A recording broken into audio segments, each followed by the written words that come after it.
Charlas de la noche. Palabras con imagen. El análisis de los acontecimientos que influyen en nuestra vida con el periodista Francisco Durán Rosillo.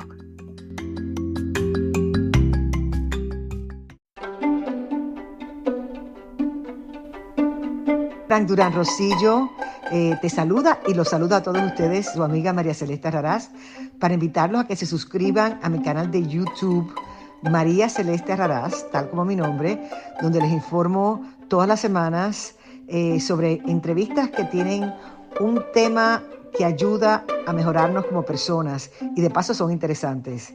Las pueden encontrar en mi canal de YouTube, así que los espero. Y se suscriben gratis.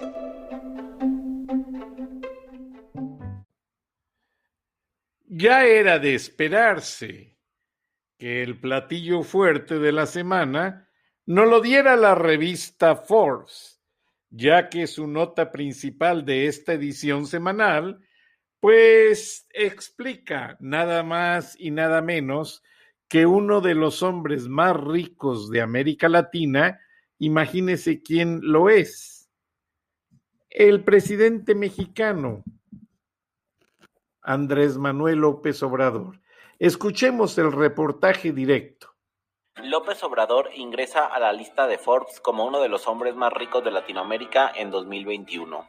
Gran sorpresa causó la revista Forbes al presentar la lista de los 50 hombres más ricos de Latinoamérica este 2021, en donde se incluye el actual presidente de México, López Obrador, como una de las personas más acaudaladas del continente americano, compartiendo créditos con empresarios multimillonarios como Carlos Slim, que ocupa el primer puesto. La controversia se desató ya que AMLO asegura no tener propiedades y poseer una modesta cuenta en el banco. Sin embargo, según documentos oficiales presentados por Forbes, el mandatario posee una fortuna de $1,000 millones, lo que lo sitúa en el lugar 28 de las personas más ricas de Latinoamérica, mencionando incluso que gran parte de su fortuna la ha obtenido con sus ingresos como político. En épocas anteriores dicho nombramiento hubiera causado enojo a Andrés Manuel y lo hubiera desmentido. Sin embargo, en esta ocasión no solo acepta estar en la lista, sino que él está en la portada de la edición que incluye a los más ricos de Latinoamérica.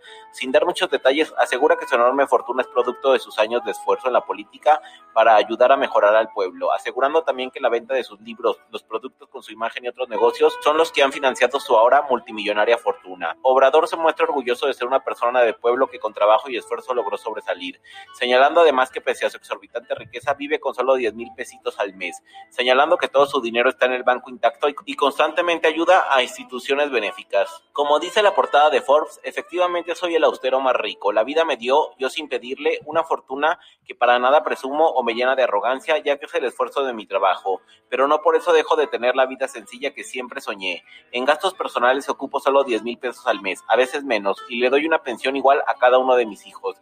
Vivimos de forma humilde, sencilla, porque es lo que yo les inculqué. Tal vez el día de mañana no esté y el dinero se quedará ahí. Lo importante es valorar las cosas sencillas de la vida, y por eso acepté salir en la lista y en la portada de Forbes, para enseñarles a los empresarios que la riqueza más grande está en el corazón, aunque seas dueño de una de las fortunas más grandes del mundo como yo, puntualizó Cabeza de Algodón. No compramos esa información. Es una mentira total. Cada uno de los hijos de Andrés Manuel López Obrador maneja cada quien su carro Lamborghini. Esos carros cuestan, pagándolos de contado, $300,000. Ahora, si el carro está hecho sobre pedido especial, puede rebasar el $500,000. Entonces, Andrés Manuel está mintiendo, igual que cada día en sus mañaneras. Andrés Manuel, qué casualidad, ahora tiene recursos. Supuestamente era un pobre que solamente manejaba un Tsuru cuando era regente de la Ciudad de México o alcalde. Posteriormente pasó a un Jetta blanco. Ahora ya trae camionetas blindadas que fueron sacadas de las bodegas de Palacio Nacional, camionetas a prueba de balas, que son las que usaba Peña Nieto. Pero es muy triste. Y el viernes vamos a tener un análisis con Gilberto Lozano, que recién hizo el juicio político, para ver de dónde sacó todo ese dinero Andrés Manuel López Obrador, que no lo justifica con empleos de funcionario público. Gracias Ahora vamos al programa donde tenemos el análisis de Rogelio Ríos Herrán y luego el análisis de migración con el catedrático Jesús Romero de la Universidad de Texas y del Isaac Center de Inmigración del Southern Baptist Convention. Adelante.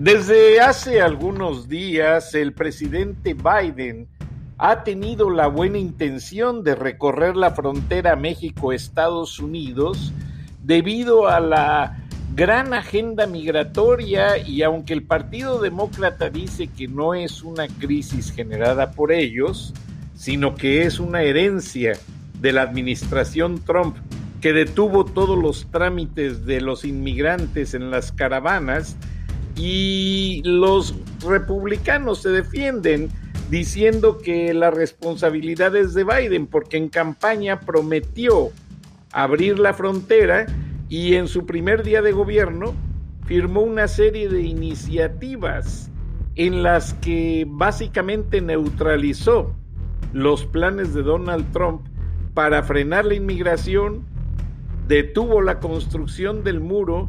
De hecho, hasta se están robando los materiales para llevárselos al lado mexicano y arreglar alguna pared, alguna casita.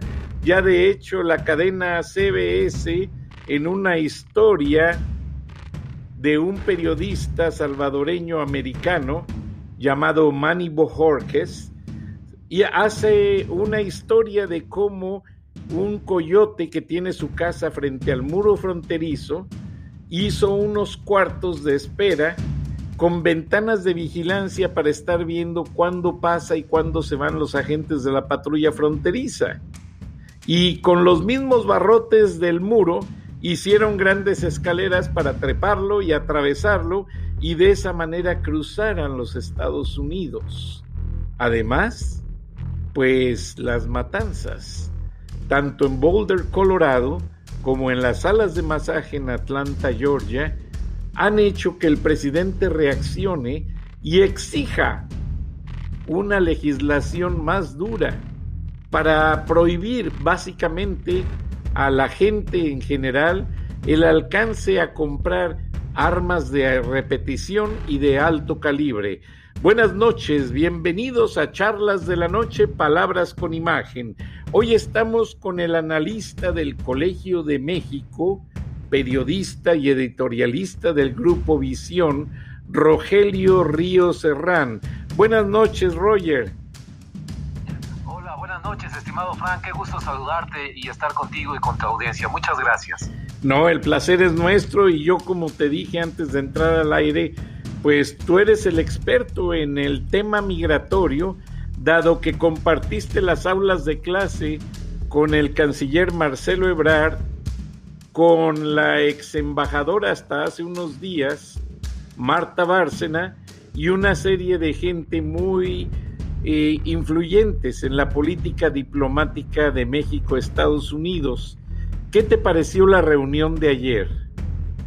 Mira, muy interesante, tiene varias lecturas, y déjame hacerte un comentario sobre quienes se encontraron del lado de Estados Unidos. Encabezaba la delegación la señora Roberta Jacobson, anterior embajadora de Estados Unidos en México. Fue sustituida por el señor Christopher Landau cuando llega el señor Trump a la presidencia, y pues ahorita en este momento no hay un embajador titular en la Embajada de Estados Unidos en México. Asistió a esta reunión el encargado de negocios, porque pues el señor Landau, al momento de terminar el ciclo del gobierno de Trump, entregó sus papeles, digamos, y se retiró allá donde vive en Estados Unidos. No sé si continuará en el servicio diplomático. Te digo todo esto porque Jacobson conoce México, conoce a Marcelo Ebrard, a los funcionarios de Relaciones Exteriores con los que se encontró, y conoce a mucha gente más en el actual gabinete, porque algunos habían cooperado con varios gobiernos anteriores, no solamente el de López Obrador, además de que tejió su red de académicos, especialistas, etc. Entonces, ella vino al terreno conocido, la acompañó Juan González, quien es uno de los asesores de más alto nivel del presidente Biden en seguridad nacional, en el Consejo de Seguridad Nacional, y la acompañó también el que es enviado especial para el Triángulo del Norte, que se le llama Honduras, El Salvador y Guatemala. Déjame decirte el nombre, porque aquí lo tengo anotado. Bueno, lo voy a encontrar. Se apellida Jiménez, este funcionario. Por el lado mexicano la encontró Ebrard, a esta delegación, con el director para América del Norte, de Velasco, de la Secretaría de Relaciones Exteriores. Ellos fueron los dos funcionarios de más alto nivel de México que platicaron en 3 reuniones con los funcionarios de Estados Unidos. Participaron en algunas de estas reuniones también funcionarios del Instituto Nacional de Migración. Esto de entrada me llama la atención porque me parece que del lado mexicano hubiera sido más conveniente también la presencia de otros ministros, de otros secretarios de Estado que tienen que ver, aunque sea indirectamente, con el tema migratorio, los de Economía, el secretario o la secretaria de Seguridad Pública, y tal vez la presencia del general Luis Crescencio Sandoval o algún asesor de los militares, pero no fue así. Entonces ahí se vio una pequeña desproporción, y en términos de diplomacia, esto hay que cuidarlo siempre muchísimo. Es decir, si viene un secretario de Estado, un ministro, pues que lo encuentre un secretario de Estado o un ministro. Si viene un presidente, obviamente lo recibe otro presidente, otro jefe de Estado. Si no es así, entonces se busca a un personaje del mismo nivel para recibirla. Obviamente Jacobson pues no tiene nivel de secretaria de Estado en la administración de Biden, pero pues se le sentó enfrente Marcelo Ebrard. Supongo que un criterio de conveniencia actuó aquí también, se conocen desde antes, entonces eso facilitaría el flujo de las reuniones, la dinámica, etcétera. Bueno, eso por un lado, porque además la delegación de Estados Unidos de México se va a trasladar a Guatemala, van a seguir su viaje para insistir en el tema de migración. Y los temas que resaltaron fueron obviamente el de migración, el de la supervisión de la protección humanitaria a los migrantes, los derechos humanos, que enfatizaron mucho por parte de Estados Unidos, e intervino en una de las reuniones funcionarios de la Comisión Económica para América Latina. Alicia Bárcena, su directora, hizo una exposición muy amplia sobre el plan que ya habían presentado hace un par de años en la CEPAL, elaborado para los países de la región, para México, para Estados Unidos, de inversiones y de proyectos de desarrollo para esa zona. Entonces, fue muy interesante en ese sentido. Me parece que el despliegue mayor lo hicieron los estadounidenses, estimado Frank. No encontraron tal vez la misma proporción de diversidad del gabinete que lo recibiera en México. Tal vez el cálculo político por el lado de México fue otro, pero la insistencia en la migración, en el trato que se les está dando a los migrantes en México, sobre todo a los niños que no vienen acompañados, y no solamente las cuestiones de seguridad que también van ligadas, sino qué tantas tropas de la Guardia Nacional desplegó no México en la frontera, sino la insistencia sobremanera, y es un tema particularmente de los que le interesan mucho a la señora Jacobson desde que era embajadora, el trato que se les da a los migrantes. Por coincidencia, para terminar esta intervención en esta parte, te diré que desde el viernes pasado se anunció en México que se cerraba la frontera sur a los viajes no esenciales, que habría un despliegue adicional de elementos de la Guardia Nacional, tanto en la frontera sur como en la frontera norte. Entonces, México había anunciado ya, por coincidencia con esta reunión, un endurecimiento de su vigilancia en la frontera sur. Y también te diré que la cobertura que se le dio, bueno, a nivel de los medios mexicanos fue muy extensa, muy amplia y todo, pero notas que vi en Washington Post, en Associated Press, notas que no digamos eran de las notas titulares, pero enfatizaron mucho que lo que se maneja, estimado Frank, es que se le pidió al gobierno de México que pues se endureciera, apretara la mano con los migrantes en la frontera sur para poder negociar entonces esta dotación de 2,5 millones de vacunas de AstraZeneca que irá proporcionando el gobierno de Estados Unidos. Los funcionarios de México negaron terminantemente, el propio presidente dijo que no había un intercambio. Los funcionarios de Estados Unidos más prudentes no dijeron ni sí ni no, simplemente no se refirieron al tema. Pero ahí queda sobre la mesa. Se anunciaron más reuniones, no va a ser la única. Yo espero que en las siguientes haya más proporción en la representación diplomática de México para sentar a la mesa a más personajes de alto nivel, no solamente el secretario Ebrard, para aprovechar que están ahí enfrente el señor González, el señor Jiménez, la señora Jacobson, que es la que, por decirlo coloquialmente, le habla al oído al presidente Biden en migración. El señor Joseph Biden, cuando quiera saber algo sobre un tema de migración, lo primero que hace es hacerle una llamada a la señora Jacobson. Muy interesante y muy preponderante el comentario, dado que sí se ha mostrado un interés especial por parte de la administración Biden de administrar una solución al problema fronterizo, al problema migratorio que cada cuatrienio se queda latente. O sea, se habla mucho, se reúnen, se hacen modificaciones, se hacen enmiendas, pero la inmigración ilegal sigue pasando, sigue cruzando Estados Unidos, las caravanas siguen llegando de Centroamérica, y hubo algo que me llamó la atención, y es que, pues como sabrás, yo estuve allá en Ciudad Cuauhtémoc, frontera con Guatemala. De hecho, por ahí se cruza para ir a ver el Santo de Esquipulas, que es un Cristo negro muy milagroso. Sí. Y me dice una persona que conozco, un doctor, que le mando un saludo, pero no voy a mencionar su nombre para no meterlo en situaciones. Él vive en San Cristóbal. Me dice que ahora los migrantes dejaron de atravesar el Suchiate y se están metiendo por la selva del sureste. Si no me equivoco, es la selva Lacandona.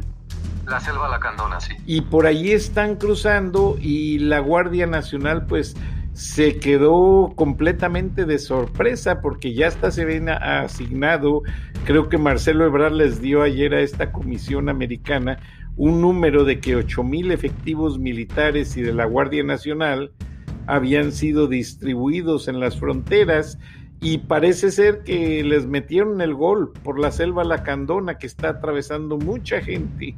Entonces, no sé si hubo alguna respuesta a esto, Rogelio, o hasta apenas ahora se han dado a conocer los datos. No sé, es un simple comentario al aire, de acuerdo a lo que me dijeron allá en la frontera chiapaneca.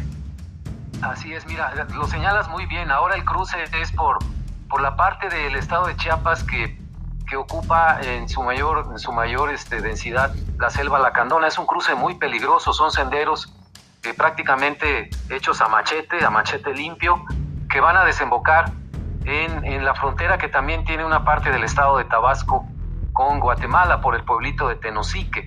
Entonces, como hay menor vigilancia o nula vigilancia de la Guardia Nacional, pues es más redituable en ese sentido el viaje, porque llegas ahí a esa parte de Tenosique, esa parte de Tabasco, Chiapas, que son fronterizas con Guatemala, y pues no hay tanta vigilancia, pero el trayecto es muy peligroso.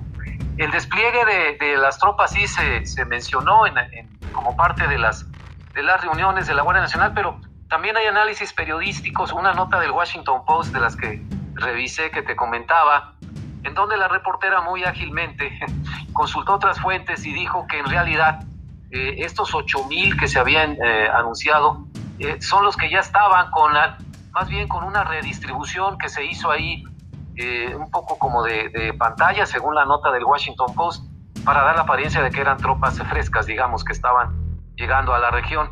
Llegaron algunas, pero en muy bajo número, entonces habría que ver con atención esta cifra que se manejó ante la delegación estadounidense, porque ellos también, por supuesto, van a acudir a sus propias fuentes de inteligencia, de contactos en México, para verificar cada dato que se les da, y yo no creo que les vaya a caer muy bien que haya esta discrepancia en los números, en el manejo de los números. Pero la insistencia de la reunión fue en su totalidad, las 3 reuniones sobre temas migratorios, diferentes aspectos, el humanitario, como te mencionaba, el de proyectos de desarrollo económico en el Triángulo del Norte. El nombre del funcionario que se me había ido es Ricardo Zúñiga, él es enviado especial del Departamento de Estado para el Triángulo del Norte. Juan González es director senior para asuntos del hemisferio occidental del Consejo Nacional de Seguridad. Entonces te digo, no van a escuchar cualquier cosa, o no van a oír datos o cifras que puedan leer tranquilamente en cualquier periódico. Estos funcionarios vienen a hacer su tarea y a escuchar cosas interesantes de parte de los mexicanos. No se mencionó que hubiera reuniones en privado o que hubiera un encuentro del presidente López Obrador con la delegación estadounidense.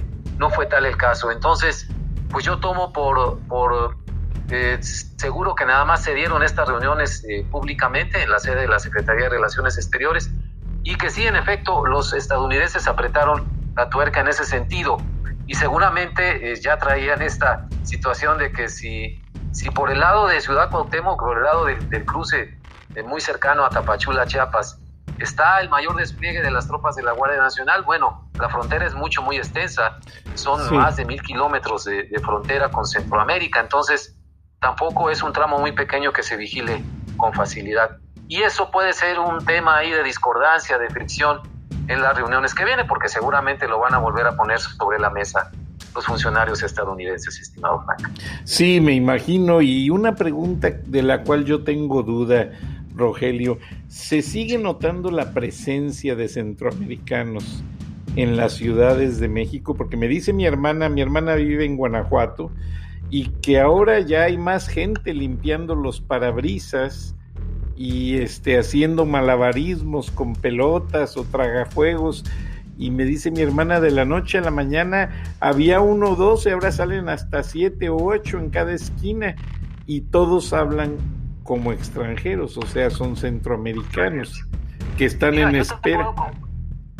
Te puedo comentar la experiencia que estoy viviendo en Monterrey, donde me encuentro, y en efecto así es. Habíamos visto esta presencia muy intensa del acento, de personas con acento centroamericano, desde hace 2 años, cuando empezaron las caravanas y todo, luego bajó y ha vuelto a resurgir. Lo ves fácilmente cuando en la calle, en algún semáforo, a veces te tocan a la casa, que si pueden hacer algún trabajo. El acento que traen o palabras se dirigen a uno como: padrino, ayúdeme, que no he comido hoy, un taquito o algo, con un acento muy marcado. Entonces pues uno hace lo posible por ayudarlos, o en un semáforo pues se ponen a limpiar los parabrisas de los carros. Pero yo creo que sí, supongo que en Guanajuato también lo están notando. Yo te puedo decir en Monterrey que sí, y Monterrey y su área metropolitana. De hecho, ya hay zonas por acá. Hay una zona, por ejemplo, contigua a lo que era la antigua estación de pasajeros del tren, del famoso tren regiomontano, que durante muchos años iba de Monterrey a México. Ahora es una terminal que se usa exclusivamente para trenes de carga. Bueno, a un lado, en las vías, en unos terrenos que hay aledaños, están pues medio acampados. No puedo decir que sea un campamento en forma, es hechizo, con cartones, con láminas, con lo que ellos pueden. Se reúnen, se ayudan, piden en las calles contiguas, tratan de hacer trabajos en las casas. Algunos de ellos pues sí se roban alguna cosa o algo en la desesperación, y pues son apresados, y eso desata pues la xenofobia, ¿no?, contra los migrantes, y qué barbaridad y todo. Pero están aquí en Monterrey, y yo creo, estimado Frank, que aquí ya llegaron para quedarse, y aumentarán el número por ciclos. Cuando aumenta el flujo hacia Estados Unidos, disminuirá, pero su presencia me parece que ya va a ser permanente. Sí, qué lástima. Fíjate que lo cotejo con un dato que me pasó a mí cuando estudié en Monterrey. En los años 80 estaba pues la guerra en El Salvador en toda su intensidad, y muchos salvadoreños huían por México en la misma ruta, atravesando para llegar a Estados Unidos. Pero resulta que en el intento muchos se quedaban y seleccionaban Monterrey, y me recuerdo que el mercado de abastos estaba lleno de salvadoreños trabajando, muchos lugares así, donde pues la mano de obra salvadoreña era bien recibida porque era barata, y las pobres mujeres pues tenían que irse allá a los tugurios a bailar y hacer otro tipo de actividades para poder sobrevivir. Y bueno, eso estuvo por un buen tiempo, y muchos sí lograron pasar a Estados Unidos, otros se quedaron en el intento, pero yo pienso que ya hay una generación de salvadoreños con hijos mexicanos que pues ante estas olas llegando a Monterrey pues se van a quedar ahí ya como una tradición, básicamente como un símbolo de lo que representa la inmigración tanto para México como Estados Unidos. De hecho, así es. De hecho, perdón que te interrumpa, la última cosa, en una ocasión que jugó la selección mexicana con Colombia, perdón, fueron a recibir los colombianos regiomontanos a la selección colombiana al aeropuerto y era una comunidad bastante grande. Me quedé sorprendido, o sea, ya hay bastante colombiano y no sé si Celso Piña es regiomontano, ¿verdad? Es regiomontano. Sí, pero les llenó muy bien el ritmo a los colombianos. Entonces así está pasando, Monterrey se sigue haciendo más cosmopolita cada día. Así es, estimado Frank. Yo agregaría incluso que hay una comunidad de venezolanos también ya creciente, bastante extensa, y por supuesto hay una comunidad de coreanos que desde hace ya algunos años han logrado sumar a lo mejor 5 o 6 mil coreanos en toda la comunidad, en toda el área metropolitana de Monterrey. Lo vi están asentados aquí. En Escorea. Entonces, le llaman a Escobedo, ¿no? Escorea.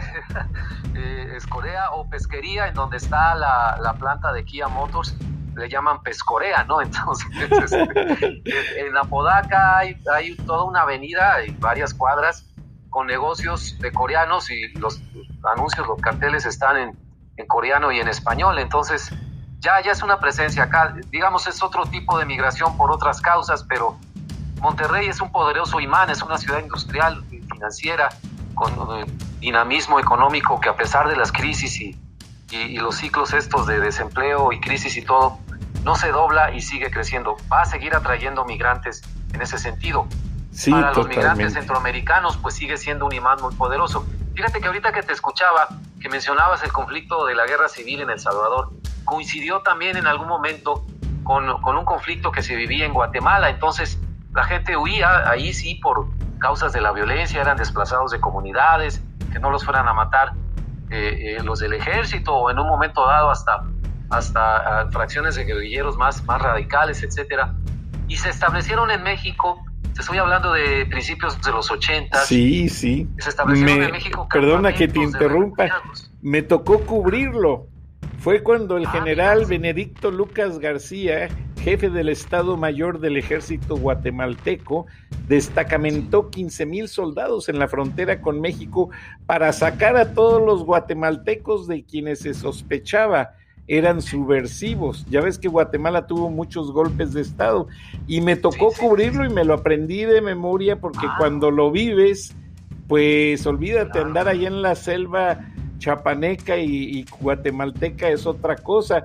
Y luego se vino el problema del volcán, un volcán que explotó y muchas cenizas también hicieron huir a mucha gente a Chiapas.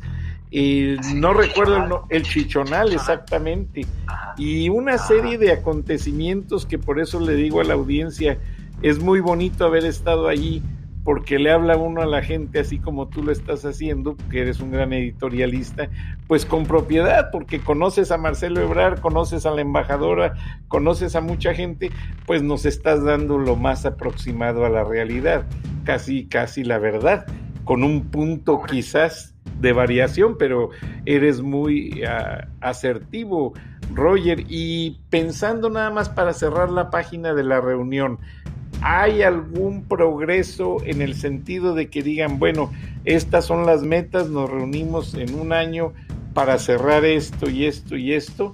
¿O cómo sientes a la administración Biden en cuanto a la seguridad fronteriza?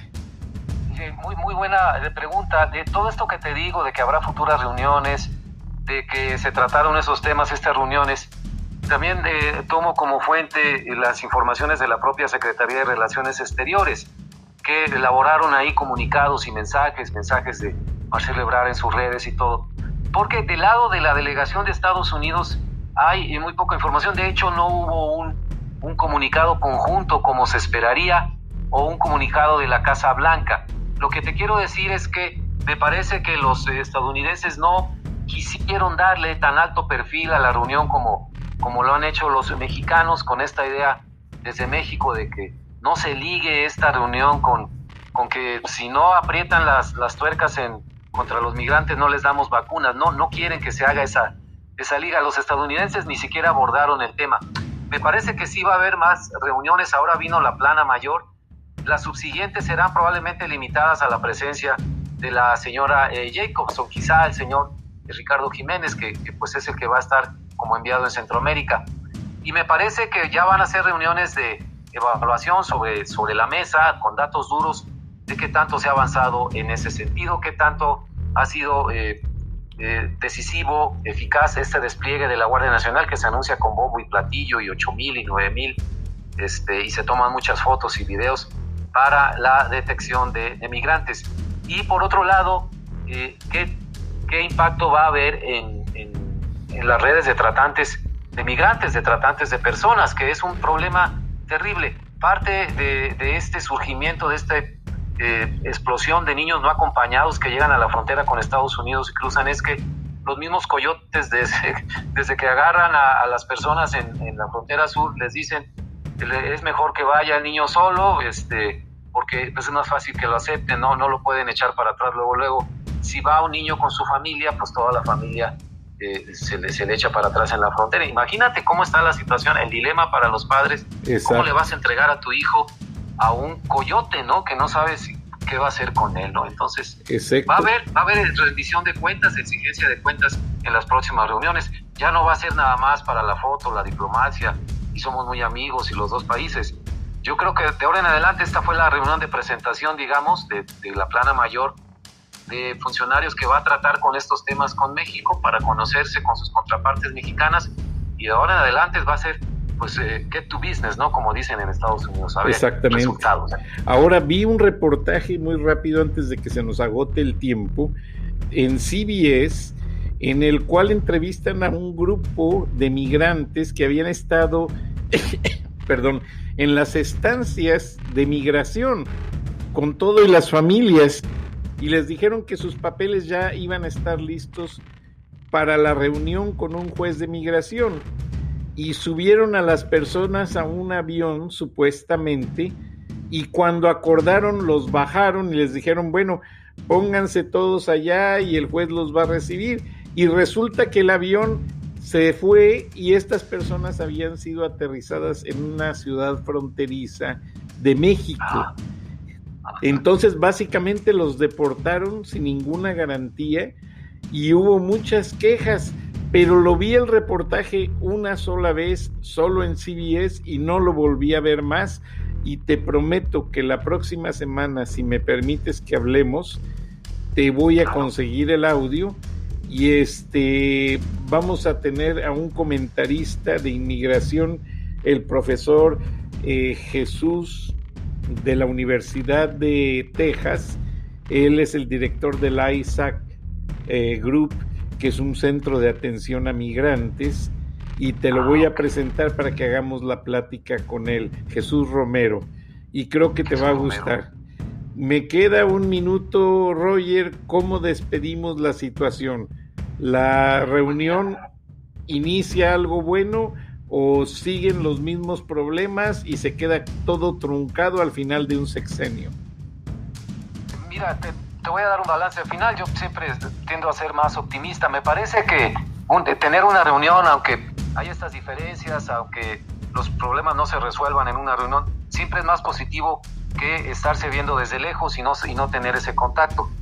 Creo que eso va a ayudar mucho para que fluya una mejor dinámica con los funcionarios mexicanos. Debemos recordar y no debemos olvidar que el gran trasfondo de esta situación de encuentro de funcionarios tiene que ver con que el presidente López Obrador le había apostado a su amistad con Donald Trump, a la reelección de Donald Trump, el viaje a Washington el año pasado, en fin, que no cayó nada bien a los demócratas, que su tardanza en reconocer el triunfo de Biden. Entonces, todo eso está en el trasfondo, no que vaya a bloquear las relaciones con México, ni mucho menos, pero sí son facturitas que quedan pendientes, ¿no? Que se van cobrando poco a poco y que, pues, de alguna manera se van a tratar de limar con futuras reuniones. Yo lo vi positivo dentro de lo que se logró tratar. Jacobson vino y saludó a gente que ya conocía, pero puso sobre la mesa lo que le interesa al gobierno de Estados Unidos. Qué interesante. Rogelio Ríos Herrán, analista del Colegio de México, editorialista y periodista del Grupo Visión Radio y periódico La Visión en Atlanta. Te agradecemos mucho tu participación y te invitamos para la próxima semana. Encantado de la vida, estimado Frank, muchas gracias por recibirme en tus micrófonos y con tu audiencia, y yo encantado de la vida para la próxima semana. No, nos haces un honor. Buenas noches a todos y gracias.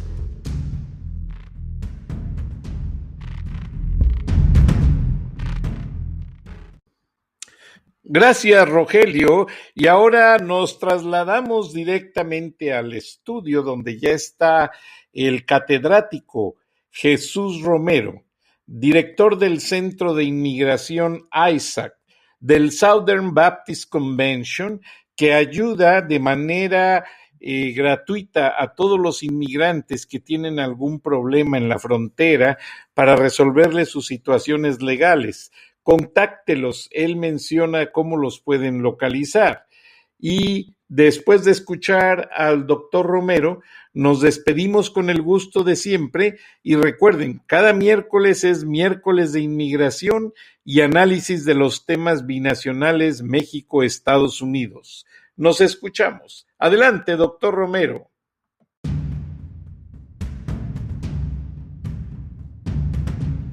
Frank Durán en un minuto es reflexionar lo que nos pasa cada día. Hoy es domingo y puede ser cualquier domingo de cualquier mes, de cualquier año, si hay cambio de horario o no hay cambio de horario, pero en un minuto es muy importante saber sintetizar lo que uno siente, saber dar un mensaje positivo, de construcción, de sumar, no de restar ni de dividir. Y aquí el divisor del país, pues lamentablemente es un hombre que acapara y monopoliza los mensajes cada día en poco más de 2 horas diarias que le cuestan al erario millones de pesos. Ha dividido al país como nunca, ni en la Revolución Mexicana hubo tanta división política y social. Gracias.